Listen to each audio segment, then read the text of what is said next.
lebih gampang dari tahun yang kemarin.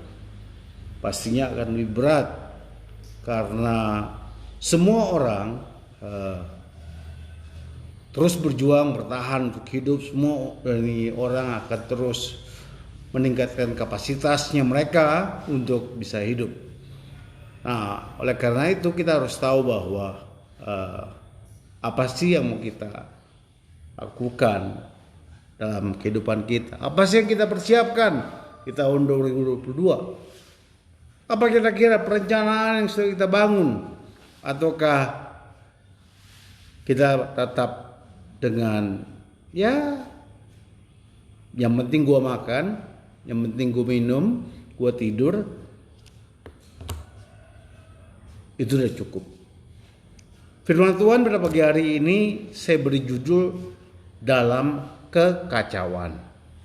Jadi saya menggambarkan ketika saya tanggal 31 kemarin merenungkan segala sesuatu, saya melihat bahwa keadaan di tahun 2022 itu akan ada sebuah tanda bahaya di mana orang akan makin mengalami yang namanya tekanan, kesehatan mental akan terganggu. Nah, jadi ada lagu mengatakan gini, ku kan berdiri di tengah badai. Nah, bisa nggak dengan segala macam badai kita masih bisa berdiri? Dengan segala macam masalah kita masih tetap berdiri. Bersyukur kalau kita bisa melewati tahun 2021 masih berdiri, menang dari atas setiap masalah. Next year, tahun depan bagaimana? Karena begini, semua orang pasti mengalami yang namanya masalah. Semua orang pasti akan mengalami sebuah kekacauan dalam kehidupannya. Tidak ada orang yang hidupnya setiap hari mulus-mulus saja. Kalau ada mungkin kita layak berguru. Ada sih yang pura-pura baik, pura-pura merasa baik, ya berarti itu sudah keganggu mentalnya. Kalau bahasa sekarang kena mental katanya kan, seperti itu. Nah, cuman begini nih, setiap orang pasti mengalami yang namanya badai, tapi dia mengenal nggak badai itu jenisnya apa? Ada badai, banyak jenis badai. Dia mengenal nggak permasalahannya? Dia mengenal nggak penderitaannya? Artinya mengenal di sini, ini akibat dari mana? Tekanan itu terjadi akibat dari mana? Enggak ujuk-ujuk orang tiba-tiba punya masalah. Pasti ada asal usulnya. Kalau dia dia nggak mendapatkan misalnya berkat, mungkin dia malas. Mungkin dia nggak ada ketegangan Tuhan. Ada banyak hal yang lain. Nah, kemudian kalau kita mengenal badai, permasalahan yang kita hadapi, tentu kita harus memahami cara menghadapinya bagaimana. Ada orang ketika badai besar lari ke yang di bawah tanah, mereka masuk situ sembunyi. Ada mereka udah siapin kayak ruangan bawah tanah untuk kalau ada badai mereka sembunyi. Ada caranya kalau gempa yang besar seperti begitu, orang harus ada di bawah meja agar tidak terkena reruntuhan. Mengenal. Nah, selain nggak ujuk-ujuk orang mengalami tekanan atau masalah atau badai, orang juga tentu punya kemampuan menghadapi masalah tersebut. Nah, ini yang kita pelajari. Bagaimana kita menang melawan badai. Yang pertama tentunya tidak lain tidak bukan adalah kita harus dekat kepada Allah, kepada Tuhan. Yakobus 4 ayat 8 firman Tuhan mengatakan begini, mendekatlah kepada Allah dan Ia akan mendekat kepadamu. Tahirkanlah tanganmu, hai kamu orang-orang berdosa, dan sucikanlah hatimu, hai kamu yang mendua hati. Kalau di bahasa Indonesia sehari-hari begini, dekatilah Allah dan Allah pun akan mendekati kalian. Konsep ini bukan berarti ketika kita tidak dekat dengan Allah, Allah menjauh dari kita, Allah cuek dengan kita. Ketika kita cuek dengan Allah, Allah cuek dengan kita. Allah tidak pernah cuek terhadap makhluk ciptaannya. Saya selama 2021 firman yang menjadi pegangan saya itu adalah Allah turut bekerja mendatangkan kebaikan bagi semua orang yang percaya kepadanya. Allah turut bekerja mendatangkan kebaikan. Allah aja bekerja untuk apa? Kebaikan kita. Nah, kalau kita tidak bekerja, kalau kita nggak do something for the good thing, jangan salahkan Tuhan. Saya owner dari Yayasan Generasi Abes. Saya pimpinan. Tapi apakah saya malas-malasan aja? Bobok-bobokan gitu di rumah gitu. Tinggal tunggu telepon dari staf-staf saya. Enggak. Saya turun aja masih belum benar. Apalagi kalau saya enggak turun. Nah, ini Allah mengatakan bahwa Dia bekerja loh. Sebuah garansi setiap kita mendapatkan kebaikan alasannya karena Allah sendiri memperkerjakan kebaikan itu buat kita. Hanya kita yang tidak mau melakukan pekerjaan yang baik itu. Nah, di sini katakan mendekatlah kepada Allah. Mendekatlah kepada Allah artinya begini. Ini yang saya bilang tadi, bekerja. Sesuatu harus yang kita lakukan adalah mendekati sumber. Eceknya atau pura-puranya ketika kami camping. Kita camping di mana tuh namanya? Bukan Gambung. Ada toilet. Jarak mungkin 10 meter lah ya. Ketika lu kebelet pipis, lu gak bisa panggil toilet itu, sini dong, aku mau pipis gitu kan. Lu harus jalan mendekati itu. Karena tempat penyelesaian masalahmu adalah di toilet itu. Atau mungkin lu mau pipis di belakang pohon yang gede, lu gak bisa bilang pohon yang mendekat, tapi lu yang harus usaha mendekati. Nah, pekerjaan yang pertama adalah you must have energy untuk mendekat kepada closer to God, mendekat kepada Allah. Adrenalinnya harus dinaikin. Kalau mau dapat yang terbaik, nah kemudian apa? Dan ia akan mendekat kepadamu. Terjadilah sebuah hubungan. Tapi lihat, perhatikan. Tahirkanlah tanganmu, hai kamu orang-orang berdosa, dan sucikanlah hatimu, hai kamu yang mendua hati. Artinya apa? Yang membuat energi kita nggak gede adalah dosa. Jadi kita harus melepaskan. Kenapa kita sulit dekat kepada Tuhan? Karena energi kita habis dimakan setan. Energi kita untuk mendekat kepada Tuhan habis oleh pekerjaan setan yang ada dalam diri kita, ada dalam hati kita. Bersihkanlah tanganmu, kalian yang berdosa, dan jernihkanlah hatimu, kalian yang bercabang hati. Jadi yang pertama, milikilah energi untuk mendekat kepada Allah. Bagaimana biar full kalau motor kurang tarikan atau mobil, pasti apa? Businya kotor ya, atau dia punya karburator kotor. Pokoknya banyak yang kotor, jadi dia berbet, nggak bisa lari.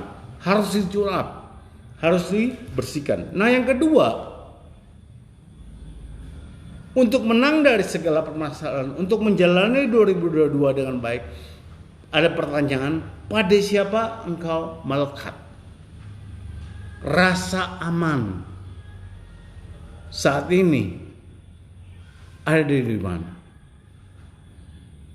Kalau kamu merasa aman ada di ruangan tidur, kamu akan senang di ruangan tidur. Kalau kamu merasa aman ada di tengah-tengah komunitasmu, kamu akan mencintai komunitasmu. Kalau kamu merasa aman di tengah-tengah keluargamu, kamu akan sayang keluargamu. Yohanes 15:5, akulah pokok anggur dan kamulah ranting-rantingnya. Barang siapa tinggal di dalam aku dan aku dalam dia, ia berbuah banyak. Sebab di luar aku kamu tidak dapat berbuat apa-apa. Kalau dalam bahasa Indonesia sehari-hari, akulah pokok anggur dan kalian cabang-cabangnya. Orang yang tetap bersatu dengan aku dan aku dengan dia akan berbuah banyak. Jadi Tuhan itu adalah pokok anggur, kita ini menyatu. Nah, kalau kita nggak berbuah, 2021 kita nggak punya apa-apa gitu. Kita nggak ada menghasilkan apa-apa. Kita nggak berubah. Kita nggak hidup kita nggak, level hidup kita meningkat. Artinya apa? Kita salah melekatnya. Kita salah tempatnya. Coba evaluasi. Apa yang berubah dalam kehidupan kalian? Di tahun 2021, apa hal positif yang terjadi dalam hidup kalian? Kalau nggak ada, jangankan banyak, 1 atau 2, kalau nggak ada, sebuah permasalahan sedang terjadi dalam kehidupanmu bahwa engkau salah tempat. Engkau tidak melekat pada sumber tadi. Berarti engkau belum mendekat kepada Allah. Engkau tidak tertanam dalam firman Tuhan. Karena apa dikatakan? Di luar aku, kamu tidak dapat berbuat apa-apa. Jadi kalau kita tidak ada level kehidupan yang meningkat, nggak berbuat apa-apa, still nganggur, tidak produktif. Artinya apa? Kita sedang ada di luar Tuhan. Kita harus balik kepada siapa sumber tadi. Yang ketiga, untuk bagaimana menang, pada siapa engkau berharap? Ratapan 3 ayat 21 sampai dengan 23. Tetapi hal-hal inilah yang kuperhatikan, oleh sebab itu aku akan berharap. Perhatikan, dikatakan ini. Tetapi hal-hal inilah yang kuperhatikan, oleh sebab itu aku akan berharap. Tak berkesudahan kasih setia Tuhan, tak habis-habisnya rahmatnya, selalu baru tiap pagi, besar kesetiaanmu. Nah, pertanyaannya adalah, apa yang aku perhatikan sepanjang hidupku? Apakah aku hanya memperhatikan kehidupan orang lain? Apakah aku hanya memperhatikan kebutuhanku, bukan keinginan Tuhan? Apakah aku hanya memperhatikan sesuatu yang kurang dalam kehidupanku? Tak berkesudahan, pertama perhatikanlah bahwa tak berkesudahan kasih setia Tuhan. Tak berkesudahan kasih setia Tuhan. Cuma hanya satu di dunia ini. Artinya begini, kalau tak berkesudahan itu selalu bertambah setiap hari. Bukan misalnya begini, mereka misalnya kita merasa Tuhan punya level kasih kepada kita adalah 50. Sepanjang hidup 50 terus. Bertambah. Itu akan bertambah. Walaupun kita ada dalam permasalahan, jatuh ke dalam dosa, tapi itu akan bertambah. Karena begitu besar kasih Allah akan dunia ini, Ia mengaruniakan anak yang tunggal, Tuhan kita Yesus Kristus, agar kita nggak binasa. Tapi bukan berarti kita menjadi orang yang terbiasa berbuat dosa. Perhatikan, hari ini kamu ada karena kasih setia Tuhan. rahmatnya nggak habis-habis. Wah, saya walaupun pressure di bulan Desember luar biasa, semakin mendekati tahun semakin luar biasa, tapi saya enjoy sekali. Karena apa? Saya punya tadi ayat, Allah turut bekerja mendatangkan kebaikan. Allah turut bekerja mendatangkan kebaikan. Setiap saya ada dalam sebuah masalah, saya selalu katakan itu. Kebaikan ini bicara kesembuhan, pemulihan, semua segala macam. Rahmatnya, rahmat itu apa sih? Sesuatu yang lo gak bisa dapat dari dunia ini gitu loh. Itu rahmat itu ketika ya ini kita rahmat itu muncul dari mana? Dari rasa syukur. Oh, terima kasih Tuhan. Kami bersyukur untuk itu kita mengerti bahwa wow, betapa berharganya engkau di mata Tuhan ketika engkau mengatakan aku bersyukur, aku bangga punya Allah seperti engkau. Kenapa? Yang ketiga yang diperhatikan, selalu baru setiap pagi. Selalu baru. Optimis. Kalau hari ini kau gagal, percaya besok akan ada perubahan. Kalau hari ini kau tidak mengalami sesuatu yang happiness in your life, kalian harus percaya besok akan ada yang baru. Besok akan ada yang baru. Makanya penting sekali pada siapa engkau berharap. Saya ketika buat firman ini, wow, ini benar-benar buat saya itu, wah, saya semangat sekali menantikan apa yang harus Tuhan mau saya kerjakan di tahun 2022. Capek. Saya mulai coba, karena gokar mahal, naik bus sekarang kasih Cirantas. Saya gak bilang sama Tuhan, Tuhan, mobil dong. Karena apa?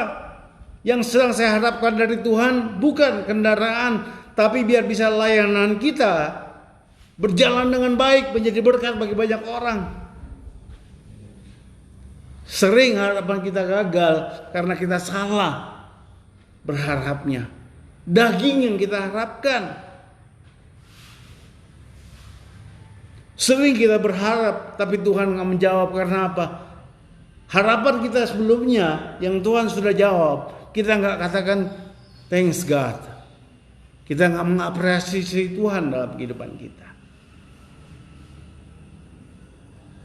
Apa yang engkau perhatikan itu menentukan harapan. Kalau kau percaya, kau hidup gua begini-begini aja, jadilah begini-begini aja dalam kehidupanmu. Kalau kau mengatakan, udah nasib, ya hanya beginilah nasibmu. Penting hari ini, katakan apa menjadi harapanmu di dalam Tuhan. Apa yang kau inginkan di dalam Tuhan. Sangat penting sekali.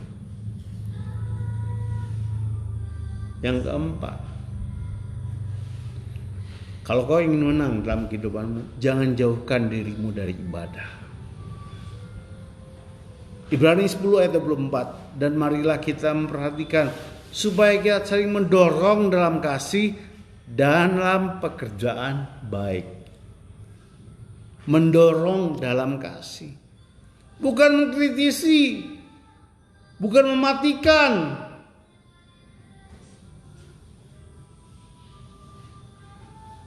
Kalau engkau mengasihi, saya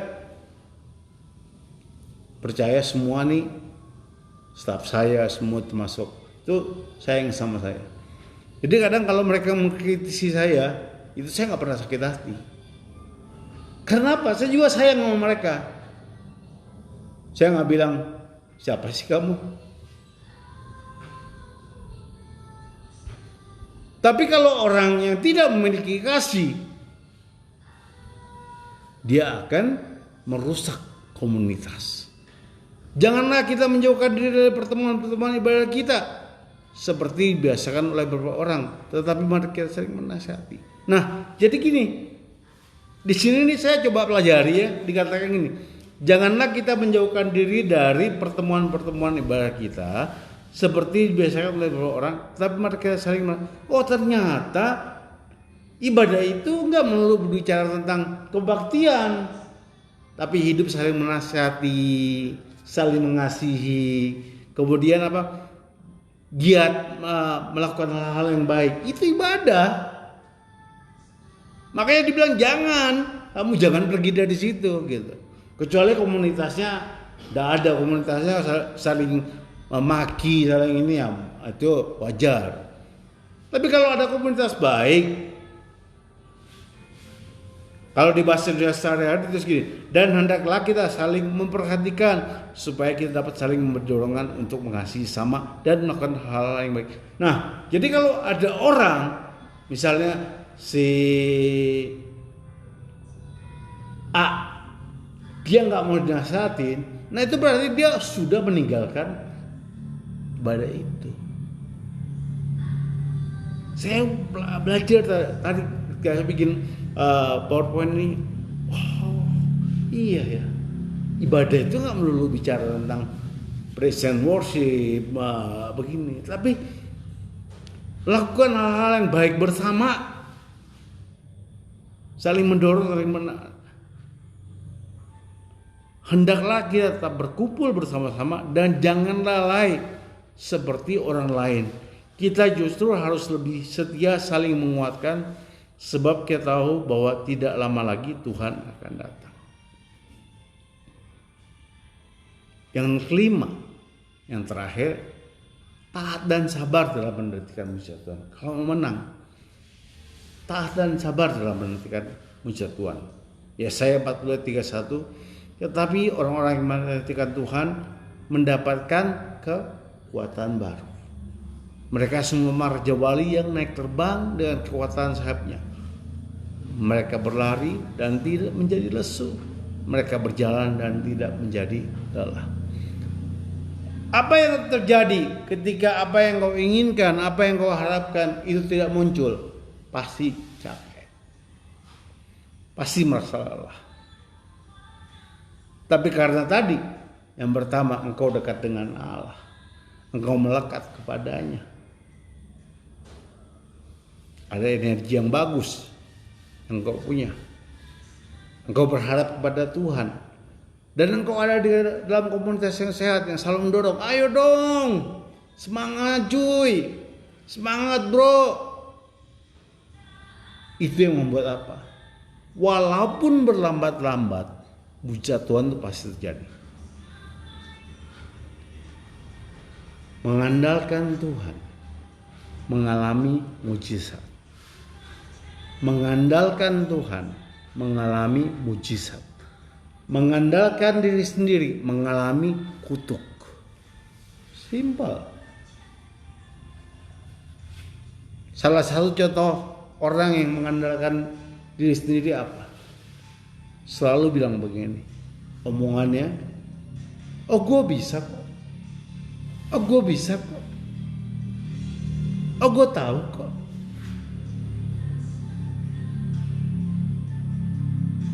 Kalau ingin terbang mengatasi badai, miliki nasihat.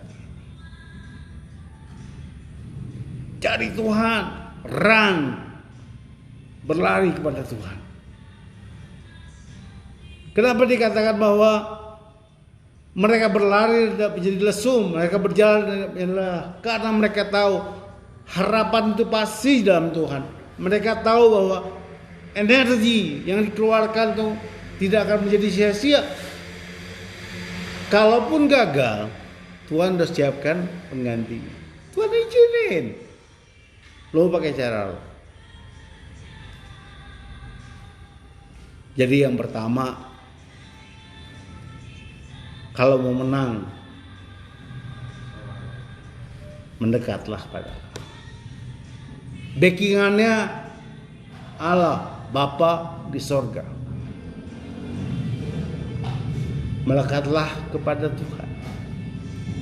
Berharaplah kepada Bapa. tinggallah, milikilah komunitas yang sehat. Agar apa? Engkau taat dan sabar menantikan mujizat yang Tuhan sediakan. Banyak mujizat Tuhan curahkan di tahun 2022. Saya punya quote dari Dolly Parton, tahu kan? Jangan dibayangkan orangnya. The way I see it, if you want the rainbow, you gotta up with the rain. Kalau kamu ingin pelangi, ya kamu harus juga mau terima hujan. Kalau lo ingin mujizat, lo harus juga punya sumber mujizat. Karena tak ada pelangi jika tak ada hujan. Optimis. 2022 angkanya genap, artinya Tuhan akan menggenapi setiap janjinya dalam kehidupanmu. Tapi pastikan Tuhan ada di dalam kehidupanmu. Allah Immanuel, Allah yang menyertai engkau sepanjang masa. Tuhan Yesus memberkati kita semua.